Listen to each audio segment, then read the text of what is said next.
Hello students, आज हम समुच्चय सिद्धांत की जो एक्सरसाइज फर्स्ट ए है उसे लेकर आए हैं। इससे पहली वीडियो में मैंने समुच्चय के बारे में बताया है, उसकी डेफिनेशन के बारे में बताया है और समुच्चय कितने प्रकार के होते हैं उसके बारे में अच्छी तरह से समझाया है।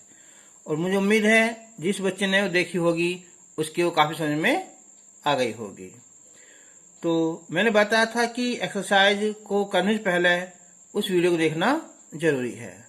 तो स्टार्ट करते हैं। तो मैंने बताया था उसमें तुम्हें कि रोस्टर विधि और जो थी गुण विधि उनके बारे में बताया था। क्वेश्चन नंबर 3 है यहाँ एक्सरसाइज 1A का कि निम्नलिखित समुच्चयों को रोस्टर रूप में लिखना है। ठीक है, इसे कह दो चाहे सूची विधि कह दो कि ए जो समुच्चय है इसे पढ़ते हैं हम यहाँ x सच दैट x एक पूर्णांक है और जिसकी वैल्यू है वो 7 से छोटी है और -3 से बड़ी है। तो हमारे जो आ जाएंगे इसमें हम लिखेंगे, देखो एक तो -2 आ जाएगा और -1 आ जाएगा। ठीक है, और ये 0 आ जाएगी। 1, 2, 3, 4, 5 और 6, बस केवल यहीं तक ये जो इसके एलिमेंट्स हैं, जो अवयव हैं वो आ जाएंगे। ठीक है, तो अब है यहाँ इसका जो बी पार्ट है यहाँ कि x सच दैट x संख्या 6 से कम एक प्राकृतिक संख्या है। तो मैंने बताया था उस वीडियो में कि प्राकृतिक संख्याएं को हम जो है n से प्रदर्शित करते हैं। जो गिनती होती हैं 1, 2, 3, 4 सब क्या होती हैं, प्राकृतिक संख्याएं होती हैं। तो हमें देखना है कि 6 से कम होनी चाहिए संख्या, वो भी प्राकृतिक संख्या। तो 1, 2, 3, 4 और 5 ये इसके अवयव हो जाएंगे। अब इसका सी पार्ट है कि x सच दैट x 2 अंकों की ऐसी प्राकृतिक संख्या है जिसके अंकों का योगफल 8 है। तो अब हमें ऐसी संख्या देखनी है जिनके अंकों का योगफल 8 आ जाए। ठीक है, तो अब कोशिश करते हैं, स्टार्ट करते हैं। चलो हम 1 से। तो देखियो एक संख्या हो जाएगी हमारी 17 कि 1 और 7 8 हो जाएंगी। और अगर हम इसका एक और ले हम यहाँ 2 और कौन सी यहाँ 6 यानी कि 26 हो जाएगी। और एक हो जाएगी हमारी कौन सी यहाँ 3 और 5 यानी कि 35 हो जाएगी। और एक हो जाएगी हमारी 4 यानी कि 40 हो जाएगी। अब हम इन्हें पलट सकते हैं। देखो 44 को तो पलटना बेकार है, जब भी 44 रहेगा तो हाँ ये जो 35 है ना ये हो जाएगा हमारा 53 और जो 26 है ये 62 हो जाएगा।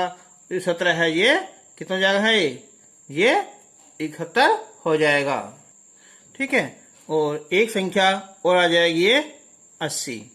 अब 80 का उल्टा कर नहीं सकते क्योंकि हमने 80 का उल्टा यहाँ 0 8 कर दिया तो ये केवल एक अंकों की संख्या मानी जाएगी, जिससे ये नहीं होगी। तो केवल ये हमारी जो है संख्याएं ये हो जाएंगी 1, 2, 3, 4, 5, 6, 7, 8 है ना, ये 8 संख्या हो जाएंगी। अब इसका एक डी पार्ट है यहाँ कि x सच दैट x एक अभाज्य संख्या है जो संख्या 60 की भाजक है। तो ये कई बार आ चुका है, ऐसा क्वेश्चन कंपटीशन में भी आ जाता है कि सबसे छोटी अभाज्य संख्या कौन सी है। तो वहाँ बहुत गलती करते हैं बच्चे। तो वहाँ कौन सी है 2। तो हम लेंगे यहाँ संख्या 2 जो 60 की भाजक भी है और एक 3 से भी डिवाइड हो जाएगा 60 और ये 5 की भी है। अब देखो अब 6 नहीं लिखेंगे क्योंकि 6 हमारी ये है ना वो अभाज्य संख्या नहीं है। 7 से डिवाइड नहीं होएगा ये। ठीक है, 8, 9, 10, 11 एक संख्या आती है अभाज्य संख्या 11, लेकिन 11 से डिवाइड नहीं होगा। 12 से डिवाइड हो जाएगा लेकिन ये अभाज्य संख्या नहीं है। फिर देखो 13 है अभाज्य संख्या लेकिन 60 की भाजक नहीं है। फिर 14 डिवाइड नहीं होगा 15। अब 15 कैसी संख्या हमारी हो, विषम संख्या है। ठीक है, छोड़ दो उसे भी। अब कौन से देखेंगे हम, 16, 17, 18, 19, 20। अब संख्या कोई भी नहीं है ऐसी यहाँ। अब केवल ये 3 संख्या हमारी आई हैं जो अभाज्य भी हैं और 60 की भाजक भी हैं। अब इसका जो ई पार्ट है यहाँ कि ट्रिग्नोमेट्री शब्द के सभी अक्षरों का समुच्चय है। इस बात का ध्यान रखना कि केवल एक अक्षर जो है ना वो केवल एक ही बार आता है, चाहे उसकी आवृत्ति कितनी बार क्यों ना आई हो। तो हम इसका जो बनाएंगे समुच्चय, पहले लिखेंगे हम टी, केवल एक बार लिखेंगे, कोमा, फिर आर, कोमा, फिर ये आई, और ये जी, और ये ओ, और ये एन। ओ आ चुका है, छोड़ देंगे। फिर ये एम, ई, और देखो टी आ चुका है, ये आर भी आ चुका है, और ये वाई। केवल एक संख्या एक बारी में लिखते हैं। ठीक है, तो अब क्वेश्चन नंबर आता हमारा क्वेश्चन नंबर 4। तो क्वेश्चन नंबर जो 4 है यहाँ कि निम्नलिखित समुच्चय में से प्रत्येक को समुच्चय निर्माण विधि कह दो या इसे गुण विधि, उससे हमें लिखना है। अब देखो ये जो है कि 3, 6, 9, 12, इसमें कुछ विधि का या किसी गुण का प्रयोग किया गया है, वो हमें पहचानना है। अब देखो 3 की क्या है यहाँ टेबल है ये कि 3 दूनी 6, 3 4 9, 3 चौक 12 है ना। देखो 3 एकन 3, 3 दूनी 6, 3 4 9 और 3 चौक 12। तो अब हम इसे लिखेंगे हम गुण विधि से। तो मैंने बताया था हम लिखेंगे पहले x सच दैट x। ठीक है, अब देखना ये जो x क्या है, ये हमारा है यहाँ 3n, और n की वैल्यू क्या है 1 2 3 4। जो n है उसकी वैल्यू क्या है यहाँ 4 है, और 4 के बराबर भी है, और 1 है और 1 से बड़ी है। ठीक है, तो हमारा ये क्या हो जाएगा यहाँ समुच्चय निर्माण विधि से आ जाएगा। अब सेकंड है यहाँ ये कि 2 4 6 8 10 12। तो हम लिखेंगे इसे कि x सच दैट x बराबर ये आ जाएगा हाँ 2n, क्योंकि ये 2 की टेबल है।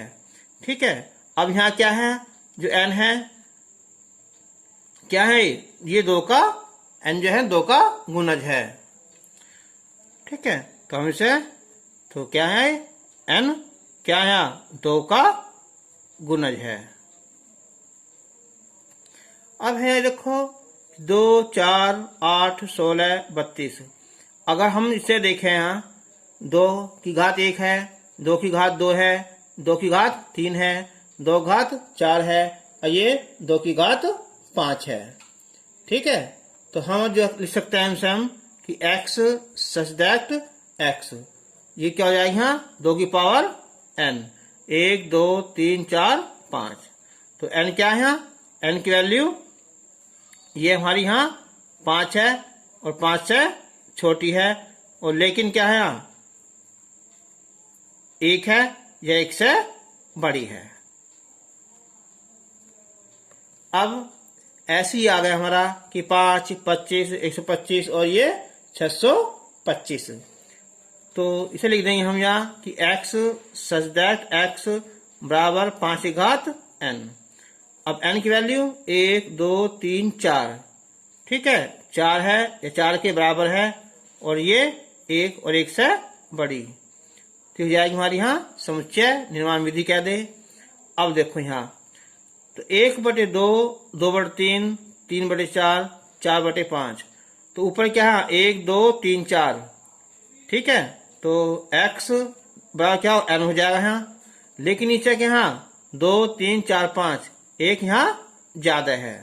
ठीक है, तो इसका मान ये वाला आ जाएगा, और n क्या है ये प्राकृतिक संख्या है, प्राकृतिक संख्या है।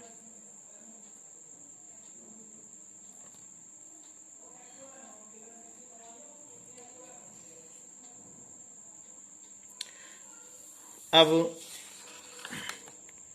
क्वेश्चन नंबर 5 है यहाँ कि निम्नलिखित समुच्चय के सभी अवयवों को सूचीबद्ध करो। ठीक है, तो अब यहाँ है कि x सच दैट x, एक अवयव लिया हमने यहाँ कि a एक विषम क्या है, प्राकृत संख्या है। अगर हम लिखें विषम भी है और प्राकृत संख्या भी है तो 1, 3, 5, 7, 9, ठीक है, 11, ऐसी डॉट डॉट है ना, इसी कोई लिमिट नहीं है। ठीक है, तो क्या है, प्राकृतिक संख्या है। अब जो इसका बी पार्ट है यहाँ कि x सच दैट x एक पूर्णांक है। ठीक है, और उसकी जो वैल्यू है हमारी यहाँ -1/2 से ज्यादा है और 9/2 से कम है। देखो इसने सब दिया है पूर्णांक, अब चाहे वो ऋण पूर्णांक हो और चाहे वो धन पूर्णांक है।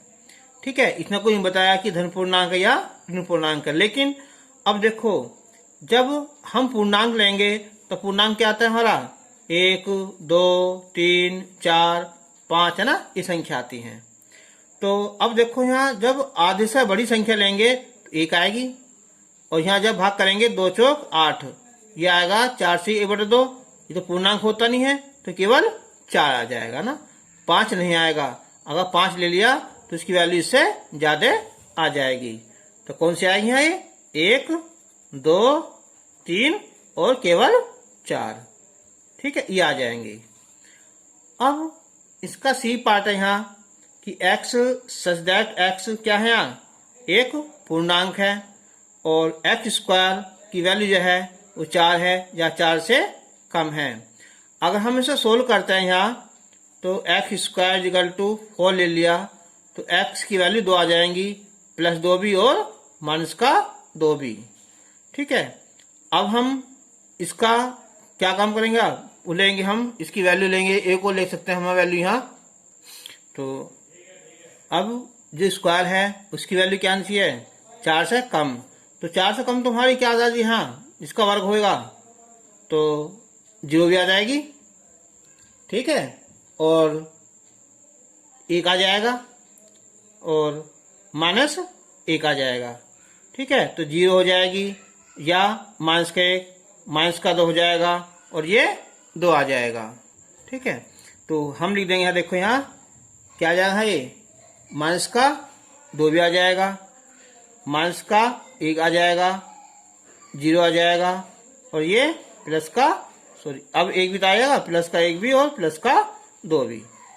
इसका वर्ग करोगे ना तो क्या है, 4 आ जाएगा या 4 से कम आ जाएगा ना, तो ये संख्या पूर्णांक हो जाएगी। अब इसका ई पार्ट है यहाँ कि x सच दैट x वर्ष का एक ऐसा महीना है जिसमें 31 दिन नहीं होते। अगर हम स्टार्ट करते हैं किसे, जनवरी होते हैं, छोड़ दो इसे, फरवरी हो जा, और ये मार्च में होते हैं, छोड़ दो, फिर ये अप्रैल, और ये फिर मई में होते हैं। ठीक है, और फिर ये देखो तो क्या हुआ, जून में नहीं होते हैं ना, नहीं होते, फिर ये जुलाई में होते हैं, और ये कौन से फिर यहाँ अगस्त में होते हैं। लेकिन उसने कहा है जिसमें 31 दिन नहीं होते। तो अब बताओ कौन कौन से हैं ये। तो देखो सीधा हिसाब है, लगाते उंगली पे यहाँ कि जनवरी फरवरी, एक तो क्या यहाँ ये फरवरी है ना, फरवरी। ठीक है, तो जनवरी फरवरी, अब यहाँ मार्च में होते हैं ना। ठीक है, और फिर अप्रैल, ये अप्रैल आ जाएगा, मई छोड़ दो, फिर ये जून, और जुलाई अगस्त दोनों में क्या होते हैं, 31 दिन होते हैं ना, 31 होते हैं। फिर आया अगस्त बाद में कौन सा आया, सितंबर, फिर अक्टूबर छोड़ दो, फिर ये नवंबर, फिर ये दिसंबर छोड़ दो। तो ये हमारे महीने आ गए है ना, 1 2 3 4 है ना, ये 5 महीने ऐसे हैं जिसमें 31 दिन नहीं होते।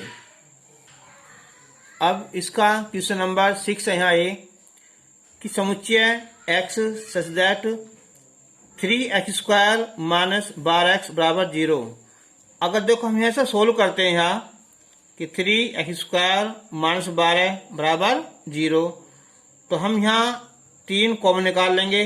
तो एक्स स्क्वायर माइनस 4 बराबर 0। तो ये एक्स स्क्वायर माइनस 4 0 और एक्स की वैल्यू जो है हमारी प्लस की 2 और माइनस की 2 आ जाएगी। अब इसने जो पहली ये दिया है यहाँ कि x बिलोंग टू n, तो x बिलोंग टू n का मतलब क्या हुआ कि संख्या आनी चाहिए हमारी नेचुरल नंबर। अब देखो कौन संख्या आएगी इनमें यहाँ, सॉरी हम यहाँ 3 ये x भी तो है यहाँ, x कॉमन निकाल लेंगे तो क्या हो जाएगा यहाँ, तो ये x, तो केवल क्या है x बराबर 4 आएगा ना। तो ये संख्या आएगी केवल कितनी है ये 4। ठीक है, तो हम लिखते हैं इसे हम मंझले कोष्टक में। अब इसने दिया है यहाँ ये कि x बिलोंग टू i, तो जब कॉमन निकालेंगे हम यहाँ x में से यहाँ, तो एक x की वैल्यू क्या आ जाएगी यहाँ, ये 0 आ जाएगी। तो एक तो 0 हो जाएगी और एक ये 4 आ जाएगी। अब इसने दिया यहाँ थर्ड पार्ट कि x belong to c। c क्या होता है हमारा कॉम्प्लेक्स नंबर, सम्मिश्र संख्या। और जो हमारी संख्या है यहाँ सोल्व करने पर या तो 0 आई है या 4 आई है, यानी कि इसमें संख्या कॉम्प्लेक्स नंबर नहीं आई है, तो इसे मान क्या देंगे अनुसार 5। ठीक है आंसर। अब जो इसकी एक्सरसाइज है यहाँ 1b, इसके मैंने तुम्हें लिखवाया था कि रिक्त समुच्चय क्या होते हैं, एकल समुच्चय क्या होते हैं, समान समुच्चय क्या होते हैं। एक बार फिर रिपीट कर रहा हूं यहाँ कि एक ऐसा समुच्चय जिसमें कोई भी अवयव ना हो उसे कहते हैं हम यहाँ रिक्त समुच्चय। और एकल समुच्चय ऐसा समुच्चय जिसमें केवल एक ही अवयव हो, भले चाहे उसके अंदर क्या हो 0 हो, वो भी क्या होता है एकल समुच्चय कहलाता है। और समान समुच्चय क्या होता है, ऐसे समुच्चय जिसके सभी अवयव समान हो, भले चाहे वो आगे पीछे लिखे हों। जैसे ए कोई सेट है हमारा, उसके अवयव हैं ए बी और सी, जो बी है उसके अवयव हैं सी ए और ये बी। तो इससे कोई अंतर नहीं पड़ता कि ये आगे पीछे हैं या कैसे हैं, बस ये है कि इनके अवयव जो हैं समान होने चाहिए। ठीक है, तो अब हम स्टार्ट करते हैं एक्सरसाइज 1b। एक्सरसाइज जो 1b है यहाँ, तो इसमें जो था मैंने बताया था तुम्हें पहली वीडियो में कि रिक्त समुच्चय क्या होते हैं, कि ऐसा समुच्चय जिसका कोई भी अवयव ना हो उसे रिक्त समुच्चय कहते हैं। इसे हम या तो फाई से दिखाएं व्यक्त करेंगे या हम समुच्चय लिखकर उसके अंदर उसे खाली छोड़ देंगे। एक था एकल समुच्चय, कि ऐसा समुच्चय जिसमें केवल एक ही अवयव हो उसे एकल समुच्चय कहते हैं। तो हमें क्वेश्चन नंबर फर्स्ट में जो है ये दिखाना है कि निम्नलिखित में से कौन रिक्त समुच्चय के उदाहरण हैं। अब कि 2 से भाज्य विषम प्राकृत संख्याओं का समुच्चय। अब इसने कहा है कि 2 से भाज्य भी हो और विषम भी हो। अब बताओ, हमारे तो संख्या विषम ही होती हैं जो 2 से भाज्य ना हो, और ये कह रहा है कि 2 से भाज्य हो, तो इसका मतलब क्या हुआ, ये हमारा रिक्त समुच्चय है। ठीक है, रिक्त समुच्चय है ये। फिर उसने कहा है कि सम अभाज्य संख्याओं का समुच्चय। मैंने बताया था कि ऐसा क्वेश्चन कई बार कंपटीशन में आ चुका है कि सबसे छोटी जो हमारी होती है ना सम अभाज्य संख्या, वो 2 होती है। ठीक है, तो इसलिए ये रिक्त नहीं है, ये कैसा फिर ये एकल समुच्चय है। अब उसने कहा है कि x सच दैट x एक क्या है यहाँ प्राकृत संख्या है और उसका मान जो है ना वो 5 से छोटा है और 7 से बड़ा है। तो क्या कोई ऐसी संख्या है जो 5 से छोटी भी है और 7 से बड़ी है? नहीं है। तो क्या हुआ, ये हमारा रिक्त समुच्चय हुआ। अब y सच दैट y किन्हीं 2 समांतर रेखाओं का वनिष्ठ बिंदु है। अब बताओ, अगर हमारी कोई एक समांतर रेखा ये है और एक समांतर रेखा ये है, क्या कहीं ये एक दूसरे क्रॉस करेंगी? नहीं करेंगी। तो क्या है, ये रिक्त समुच्चय है। तो अब हम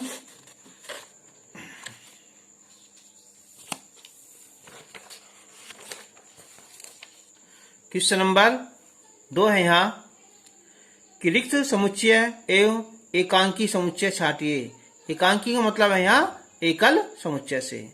अब एक बार देखो, ये पहला है यहाँ कि x प्लस 7 बराबर 0, x such that x plus 7 बराबर 7 है। अगर हम इसे अब सोल्व करेंगे तो 7 7 कट जाएगा, तो x की वैल्यू क्या आ जाएगी हमारी 0 आ जाएगी। तो देखो x की वैल्यू 0, तो ये रिक्त नहीं है, क्या है हमारा एकांकी समुच्चय है। यानी कि ये क्या है, ये पहला वाला हुआ हमारा एकल समुच्चय हुआ। अब उसने कहा है कि x स्क्वायर बराबर 9 और 2x बराबर 4। जब हम x स्क्वायर बराबर 9 लेंगे तो हमारी x की वैल्यू 2 आ जाएंगी, प्लस का 3 और माइनस का 3। और यह सोल्व करेंगे हम, यहाँ x की वैल्यू क्या आएगी, यहाँ x की वैल्यू 2 आ जाएगी। तो अब बताओ x की वैल्यू 2 आ गई, यहाँ ये दोनों आ जाएंगी और ये 2 आ जाएगी।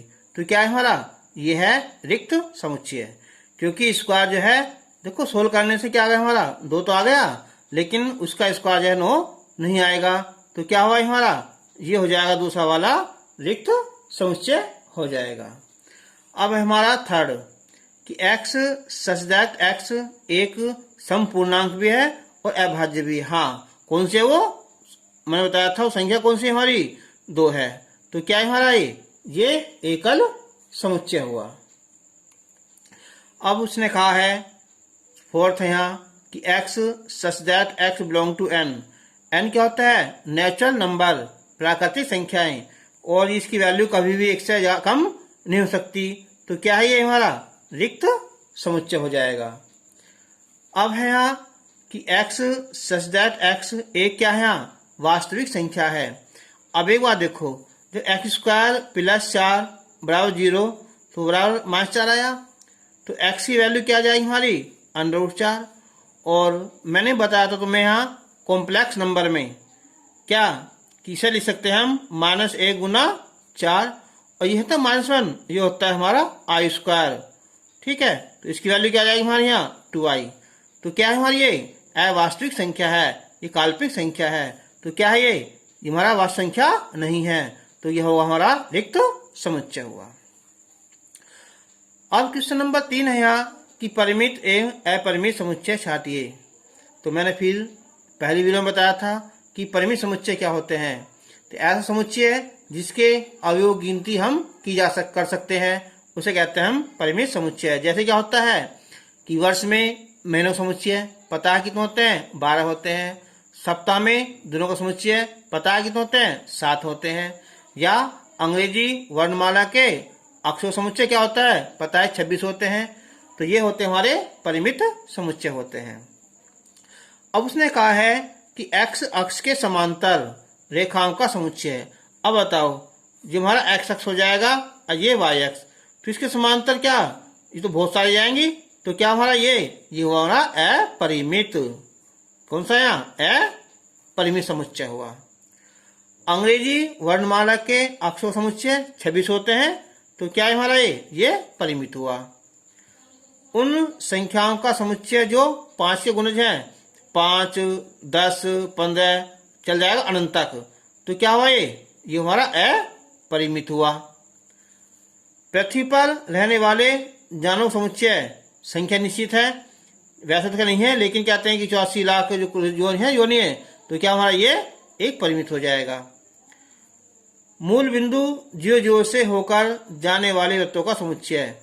अब देखो, ये मूल बिंदु है, तो इससे ये चला जाएगा, ये चला जाएगा, ये चला जाएगा, इधर चले जाएंगे। तो क्या हमारा अपरिमित समुच्चय हो जाएगा। अब ये कह रहा है क्वेश्चन नंबर 4 कि क्या निम्नलिखित समुच्चय समान है या नहीं। तो ये है x सच दैट x संख्या 10 का गुणज है। तो 10 का गुणज लिखेंगे तो उसमें 10, 20, 30, 40 ऐसा जाएगा। और जो हमारा b है उसमें क्या है 10, 15, 20, 25, 30 क्या समान है, नहीं है, क्योंकि यहाँ 15, 25 ये इसमें नहीं है, तो इसलिए समान नहीं है। तो ये क्या है, असमान है। अब एक जो सेट है उसके अवयव हैं 2 और 3, और इसके जो है x सच दैट x, ये समीकरण है x² + 5x + 6 = 0। जब हम इसे हल करेंगे ना तो आएंगे 3 दूनी 6, तो x + 2 0। तो हल करने पर ये -3 और -2 आएंगे, जबकि प्लस के 2 और 3 है। तो क्या है, ये हमारा असमान है। अब यहाँ एक शब्द है यहाँ फॉलो। देखो मैंने बताया था अभी यहाँ केवल एक है ना, संख्या कितनी बार आया हो केवल एक बार लिखेंगे। जैसे f लिख दिया एक बार, o आएगा, l 2 बार है ना, केवल l लिखा जाएगा, o आ गया एक बार, ये w। ऐसे बनाओगे ना इस वाले का, w हुआ, o हुआ, l हुआ, f है ना, तो दोनों क्या है, समान है। भले से आगे पीछे लिख रहे हो लेकिन अवयव बिल्कुल ये समान है। अब एक सेट हमारा 1 2 3 और दूसरा है पृथ्वी चंद्रमा सूर्य, ये क्या है, हमारे असमान है, क्योंकि ये हमारी नेचुरल नंबर है, प्राकृत संख्या है, जब क्या है ये हमारे ग्रह हैं, इसलिए क्या हुआ, ये हमारा असमान हुआ। तो केवल इसमें कौन सा हुआ, इसमें केवल ये वाला समान है और बाकी तीनों कैसे हमारे असमान हुए। तो आज के लिए बस इतना। अब हम नेक्स्ट वीडियो में मिलेंगे, तब तक के लिए धन्यवाद।